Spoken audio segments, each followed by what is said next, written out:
राम राम किसान भाइयों। मैं नितिन फिर से हाजिर हूँ आपके अपने चैनल नितिन देओल में। किसान भाइयों, आज हम बात करेंगे गेहूं की फसल के अंदर बालियां बनने से पहले हमें दो स्प्रे कौन कौन से करने चाहिए। आज मैं आपको दो स्प्रे के बारे में बताने वाला हूं और ये दोनों स्प्रे जो आपको करने हैं जिस समय पर हमारी जो गेहूं की फसल है लगभग गबोट अवस्था में आती है, यानी कि बालियां बनने से पहले की जो अवस्था होती है उस अवस्था को, उस समय को गबोट अवस्था कहते हैं। क्योंकि कुछ किसान भाई हैं वो कहते हैं कि गबोट अवस्था किसे कहते हैं, पहले आप हमें ये बताइए। तो किसान भाई, बालियां निकलने से पहले का जो हमारा समय होता है, जब हमारी जो गेहूं की ऊपर का हिस्सा होता है वो हल्का हल्का सा फूलना शुरू हो जाए, यानी कि वहाँ से बालियां निकलनी शुरू होने वाली होती हैं, उससे पहले के समय को आप गबोट अवस्था कहते हैं। तो उस समय पर आपको दो स्प्रे करने हैं। दोनों स्प्रे की उतनी ही डोज आप लें जितनी आपको बताई जाए। यदि मान लीजिए आपने पहले, दूसरे, तीसरे पानी पर भी कोई ज़्यादा अच्छी तरीके से खादों का उपयोग नहीं किया है और आपकी हर साल समस्या ये आती है कि आपकी जो बालियां हैं उनके अंदर दाने हैं, वो दाने सिकुड़ जाते हैं, दाने पिचक जाते हैं या फिर दाने जो है काले या लाल पड़ने शुरू हो जाते हैं। तो इस तरह की समस्या यदि आपकी गेहूं की फसल के अंदर आती है तो इन दोनों स्प्रे की बिल्कुल सही मात्रा आपको अपने खेत के अंदर उपयोग में लानी है। यदि इन दोनों स्प्रे को आप अपनी गेहूं की फसल के अंदर कर देंगे तो किसान भाइयों, आपकी सभी बालियां जो हैं एक समान रूप से आएंगी और दाने का जो भराव होगा वो बहुत ही शानदार तरीके से दाने का भराव होगा। आपका दाना बिल्कुल भी पिचकेगा नहीं और ना ही वो काला या लाल पड़ेगा। तो वीडियो में लास्ट तक बने रहें जिससे कि आपको एक सही और सुंदर जानकारी प्राप्त हो सके। इस चैनल पर यदि आप नए हैं तो वीडियो को लाइक, कमेंट और शेयर कर सकते हैं जिससे कि आपको आने वाली वीडियो की नोटिफिकेशन भी समय से मिलती रहे। बात कर लेते हैं एक स्प्रे के बारे में। पहला स्प्रे जो आपको करना है वो करना है किसान भाइयों बोरोन का।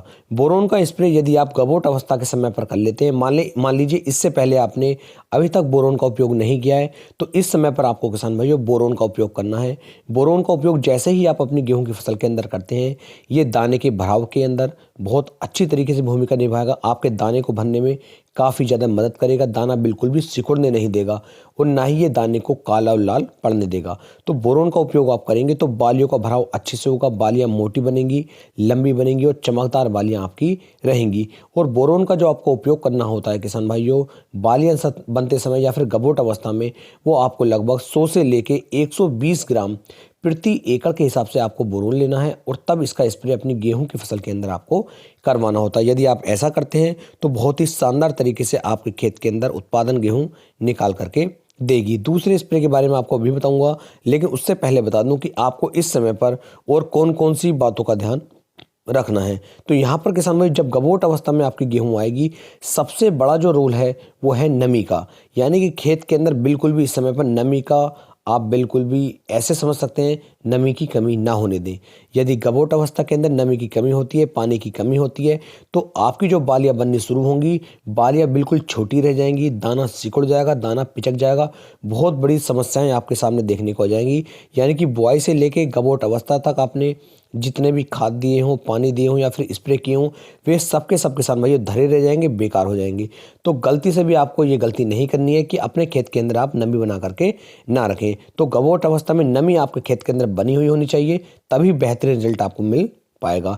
दूसरा किसान भाई, यहाँ पर जो आपको स्प्रे करना है, दूसरा स्प्रे करना है NPK 0050 का, जिसके अंदर सिर्फ पोटास की मात्रा 50% दी गई है। इसका उपयोग और करेंगे तो बेहतरीन रिजल्ट ये आपको निकाल करके देंगे। इस तरीके से किसान भाइयों NPK 0050 और बोरोन दोनों को मिला करके आपको स्प्रे करना है, क्योंकि सल्फेट ऑफ पोटास और दूसरा किसान भाई हमारा बोरोन, इन दोनों का जैसे ही आप स्प्रे करते हैं बहुत ही अच्छी तरीके से बालियां बननी शुरू हो जाती हैं। बालियां लंबी, मोटी, चमकदार बनेंगी और एक एक दाना आपका ठोस बनकर निकलेगा और आपके दानों के अंदर वजन भी काफ़ी ज़्यादा निकल कर आएगा। गेहूं के अंदर काफ़ी ज़्यादा वजन ये बढ़ा देंगे। तो इन दोनों का स्प्रे आपको करना है। कम से कम पानी की जो मात्रा आपको लेनी है वो 120 से लेके 130 लीटर पानी आपको चाहिए और तब आपको इसका स्प्रे करना है।